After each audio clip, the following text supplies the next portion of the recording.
In the heart of Chicago, where the wind howls through skyscrapers and dreams are built as tall as the towers themselves, lived a man named Michael Thompson. At 38 years old, he had everything a hardworking American could ask for: a steady job as a logistics manager at a major shipping company, a modest apartment in Lincoln Park with a view of the lake, and a family back home in the suburbs who he believed loved him unconditionally. But life has a way of shattering illusions, doesn't it? Michael never imagined that the people he trusted the most, the family he sacrificed so much for, would one day betray him in the most devastating way possible, leaving his world in ruins. This is a story of unwavering trust, and the ultimate betrayal from those who should have been his greatest allies.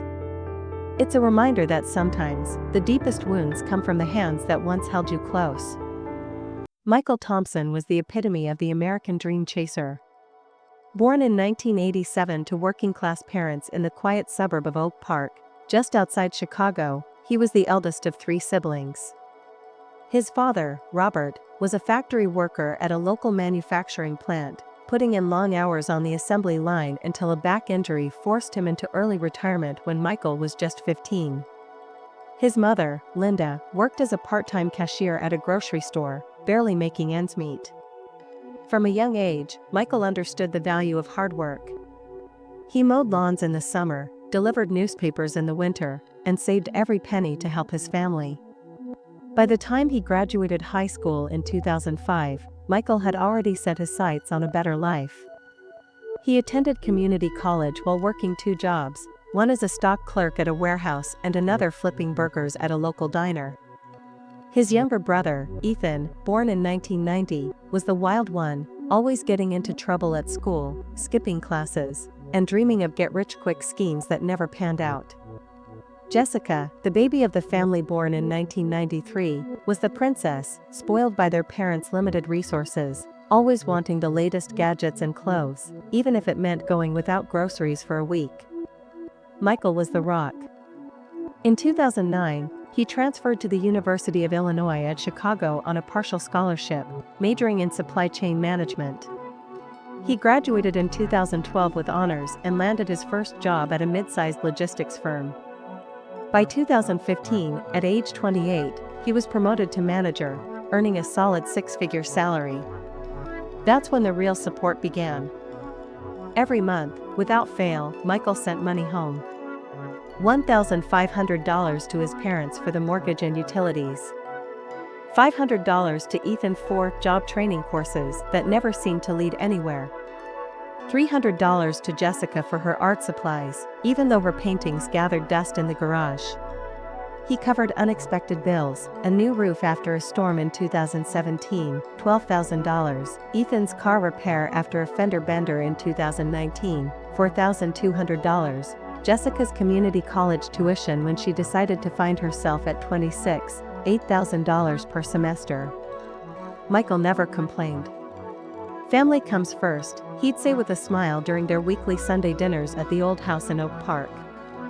He'd drive out there in his reliable Honda Civic, bring groceries, and listen to their stories. His parents would pat him on the back, calling him the good son. Ethan would joke about hitting the lottery with a brother like you. Jessica would hug him and say, "You're the best, Mikey." From the outside, it was the perfect family. Michael had no wife or kids of his own, his job kept him too busy for dating, but he found fulfillment in being the provider.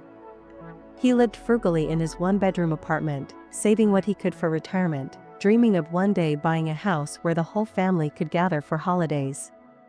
Little did he know, the foundation of that dream was built on sand, and the tide was about to come in.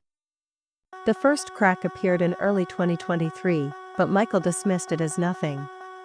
Ethan, now 33 and still bouncing between odd jobs, bartending 1 month, driving for Uber the next, called Michael at work one Tuesday afternoon. "Hey, bro, I need a favor. My car's transmission blew, and I can't get to gigs without it. Can you spot me $2,500? I'll pay you back next month, I've got a big tip night coming up." Michael transferred the money without hesitation. But next month came, and no repayment. When he gently asked, Ethan laughed it off. "Man, things got tight. You know how it is. But hey, Jessica needs help with her rent this month, her Etsy shop isn't taking off yet.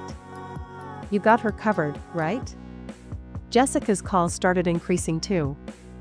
At 30, she was pursuing her passion as an online influencer, posting about handmade jewelry and lifestyle tips. But passion didn't pay the bills. Mikey, I just need $800 for new camera equipment. This could be my big break. Mom said you'd understand. Their mother, Linda, now 62 and retired on a meager pension, was the constant mediator. During Sunday dinners, she'd pull Michael aside. Your siblings are struggling, son. Ethan's trying his best, but the economy's tough. And Jessica, well, she's creative, not like you with your steady job. You're the only one we can really rely on. It's what family does. Michael felt the weight, but he bore it. His own life was stable, promoted again in mid-2023 to senior manager, salary bumping to $145,000. He started working longer hours, taking on international clients, which meant late-night calls with teams in Asia. Exhaustion crept in, but he pushed through. It's for the family, he'd tell himself, staring at his reflection in the bathroom mirror after another 16-hour day. By late 2023, the requests escalated. Ethan wanted $5,000 for a business opportunity, some vague crypto investment scheme.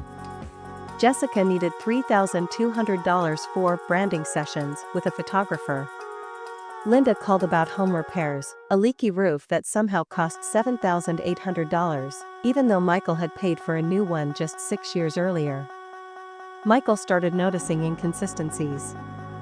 During a rare family outing to a Cubs game, tickets on him, of course, Ethan showed up in new designer sneakers and a watch that looked expensive. Jessica's Instagram was full of trips to trendy cafes and spas, posts tagged with #SelfCareSunday. When he asked how they afforded it, they brushed it off. Gifts from friends, Ethan said with a wink. Influencer perks, Jessica chimed in. The unease grew. In January 2024, Michael checked his credit report for the first time in years, routine maintenance, he thought. What he found made his blood run cold, a $50,000 personal loan in his name, taken out 6 months earlier, with payments already 3 months delinquent. He hadn't applied for any loan. His heart pounded as he dialed the bank. The customer service rep was apologetic. Sir, the application was submitted online with your details. We have copies of your ID, pay stubs, and a signed agreement. The funds were transferred to an account in your name. An account Michael didn't recognize, but one linked to his family's address in Oak Park. Ethan spoke first, his voice defensive. Look, bro, it was an emergency. The house needed repairs, the foundation was cracking. We didn't want to worry you. Worry me? Michael exploded. You forged my signature. You used my identity to steal from me. Jessica chimed in, tears welling up. It wasn't stealing, Mikey. Your family. We knew you'd help if we asked, but you were so busy. Linda reached for his hand. Son, we were desperate. The bills were piling up. Ethan lost his job again, and Jessica's business isn't taking off. We thought, since you're doing so well. Michael pulled away, disbelief turning to rage. Doing well? I send you thousands every month. I pay for everything. And this is how you repay me, by ruining my credit, my future? Ethan stood, anger flashing. Repay you?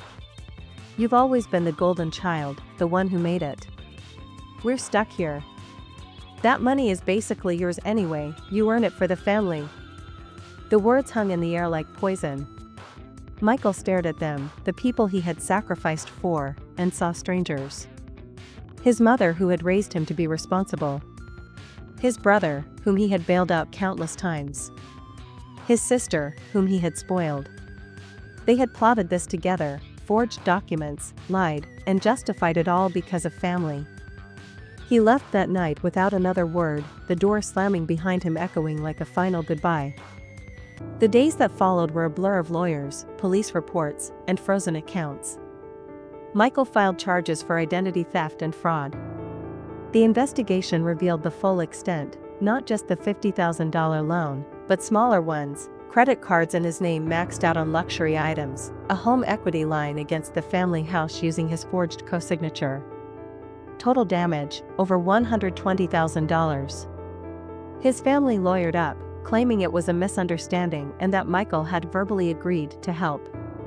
But the evidence was damning: emails between Ethan and Jessica discussing how to get Mikey to pay without asking, Linda's bank statements showing transfers to casinos and shopping sprees. The case made local news in Chicago. Family betrays eldest son in elaborate fraud scheme. Michael's phone blew up with calls from distant relatives, some supportive, others accusing him of tearing the family apart. His job put him on paid leave during the investigation, worried about his personal stability. Emotionally, it was worse. Sleepless nights replaying every family dinner, every "I love you" that now felt like a lie. He cut off all contact, changed his number, moved to a new apartment in Wrigleyville. The trust was shattered beyond repair. In court, 6 months later, the judge didn't hold back. "This is not just fraud," he said, "this is a profound betrayal of familial bonds." Ethan and Jessica got probation and community service, ordered to repay every cent. Linda, as the mastermind, received a suspended sentence but lost the house to foreclosure. Michael walked out of the courthouse alone, the weight lifting but the scars remaining. Today, Michael is 40. He rebuilt his credit, got promoted at work, and started therapy to process the trauma. He dates occasionally but keeps his circle small: friends from work, a support group for fraud victims. The family home is gone, sold at auction. Ethan works odd jobs, and Jessica moved to California chasing influencer dreams.